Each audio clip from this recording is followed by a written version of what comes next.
নমস্কার বন্ধুরা, Bengali job news চ্যানেলে তোমাদের সকলকে স্বাগত জানাই। আজ আমরা ইন্টারভিউয়ের কিছু গুরুত্বপূর্ণ প্রশ্ন নিয়ে আলোচনা করব, যেগুলি বিগত বছরেও প্রাইমারির ইন্টারভিউতে ধরা হয়েছিল। তোমরা ভিডিওটি স্কিপ না করে সম্পূর্ণ দেখতে থাকো এবং চ্যানেলে নতুন হয়ে থাকলে অবশ্যই চ্যানেলটিকে সাবস্ক্রাইব করো। তো দেখো, আমাদের প্রথম প্রশ্ন হলো, আপনি কেন শিক্ষক বা শিক্ষিকা হতে চান? তো দেখো, তোমরা যেহেতু টিচিং প্রফেশনে আসতে চাইছো, তোমাদের এই প্রশ্নটি সকলের জন্যই খুবই গুরুত্বপূর্ণ। এর উত্তরে তোমরা কি বলবে দেখে নাও। শিক্ষকতা হলো একটি মহৎ পেশা। একজন আদর্শ শিক্ষক বা শিক্ষিকাই পারে একজন ছাত্র বা ছাত্রীর ভবিষ্যৎকে সুন্দরভাবে গড়ে তুলতে। ডাক্তার থেকে শুরু করে প্রতিটি পেশার পিছনেই একজন শিক্ষক বা শিক্ষিকার গুরুত্ব অনস্বীকার্য। আমিও চাই আমার হাতে ছাত্রছাত্রীদের সুন্দর ভবিষ্যৎ গড়ে উঠুক। তাই আমার কাছে সবচেয়ে সম্মানজনক পেশার কথা বললে শিক্ষকতার কথাই সবার আগে উঠে আসে। তাই আমিও একজন আদর্শ শিক্ষক বা শিক্ষিকা হতে চাই। তো তোমরা সবসময় চেষ্টা করবে নিজের ভাষায় নিজের মতো করে বলার।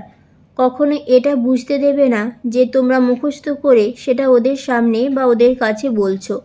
এতে তোমাদের ইমপ্রেশনটা ইন্টারভিউ যারা নিচ্ছেন তাদের কাছে আরও অনেকটা বেড়ে যাবে। পরের প্রশ্ন দেখো, একজন আদর্শ শিক্ষকের মধ্যে কি কি গুণাবলী থাকা প্রয়োজন? তো এটি খুবই গুরুত্বপূর্ণ একটি প্রশ্ন। এটি প্রায় সকল ইন্টারভিউতেই এই প্রশ্নটি অনেককেই জিজ্ঞাসা করা হয়ে থাকে। তো এর উত্তরে তোমরা কি বলবে দেখো। যিনি আদর্শ শিক্ষক হবেন তিনি অবশ্যই একজন চরিত্রবান ব্যক্তি হবেন, অর্থাৎ তাদের চরিত্রের মধ্যে কথার এবং কাজের কোনোরূপ পার্থক্য থাকবে না। তো আমরা সবাই জানি যে আমাদের সকলেরই উচিত একজন চরিত্রবান মানুষ হওয়া। যে কোনো পেশাতেই থাকুক না কেন, সবার আগে আমাদের উচিত একজন চরিত্রবান মানুষ হওয়া। তো যিনি আদর্শ শিক্ষক হবেন তার মধ্যে অবশ্যই এই গুণাবলী থাকা প্রয়োজন। নেক্সট পয়েন্ট বলবে যে একজন আদর্শ শিক্ষক ন্যায় ও নিরপেক্ষ গুণের অধিকারী হবেন। তিনি সকল শিক্ষার্থীর প্রতি সমান আচরণ করবেন, কারো প্রতি তিনি কোনোরূপ পক্ষপাতিত্ব করবেন না, অর্থাৎ সকলকে তিনি সমান চোখে দেখবেন। তার পরের পয়েন্ট হচ্ছে, একজন শিক্ষককে অবশ্যই ধৈর্যশীল হতে হবে। ধৈর্য ধরে শিক্ষার্থীদের প্রতিটি বিষয়কে তিনি বোঝাবেন। নেক্সট পয়েন্ট দেখো, একজন আদর্শ শিক্ষকের বিষয়বস্তুর উপর যথেষ্ট জ্ঞান থাকা প্রয়োজন, অর্থাৎ তিনি যে বিষয়টা নিয়ে পড়াবেন তার উপর তার দক্ষতা থাকতে হবে। শিক্ষকতা পেশায় সফল হতে হলে শিক্ষককে সর্বদা জ্ঞান চর্চা করতে হবে। এছাড়াও টিএলএমের ব্যবহারের উপরেও তার দক্ষতা থাকা প্রয়োজন।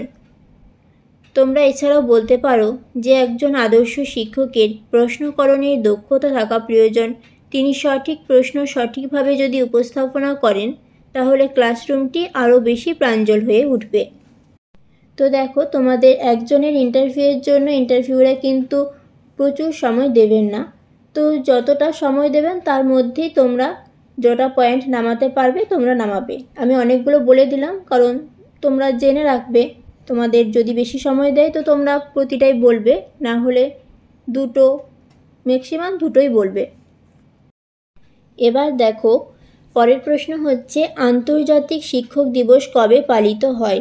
তোমরা মনে রাখবে এখানে কিন্তু আন্তর্জাতিক শিক্ষক দিবস পালিত হচ্ছে 5ই অক্টোবর। এটা কিন্তু খুবই গুরুত্বপূর্ণ একটি প্রশ্ন। জগৎবাড়ি বইটিতে কি রয়েছে? তো তোমরা এটার উত্তরে বলবে, জগৎবাড়ি বইটি প্রথম শ্রেণী থেকে পঞ্চম শ্রেণী পর্যন্ত অন্তর্ভুক্ত রয়েছে। এখানে শিশুর চারপাশের জগৎ সম্পর্কে এবং একটি শিশু কিভাবে নিরাপদ, সুস্থ, সুন্দর জীবন গড়ে তুলতে পারে সেই সম্পর্কে বিভিন্ন রকমের উপদেশ দেওয়া হয়েছে এবং শিশুরা যাতে বইটির প্রতি আকৃষ্ট হয় তার জন্য নানা রকম সুন্দর সুন্দর ছবির ব্যবহার করা হয়েছে।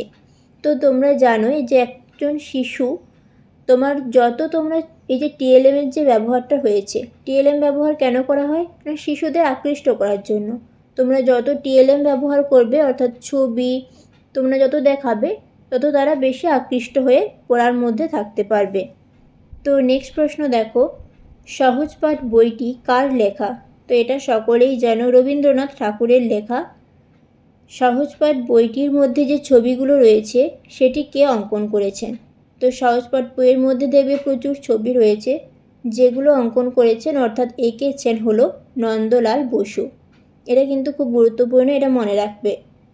নেক্সট প্রশ্ন হলো, বুক ডে কবে পালিত হয় অর্থাৎ বই দিবস? তোমাদের জন্য আমি একটা আলাদা ছক তৈরি করে দেবো, যেখানে বিভিন্ন রকমের ডে লেখা থাকবে।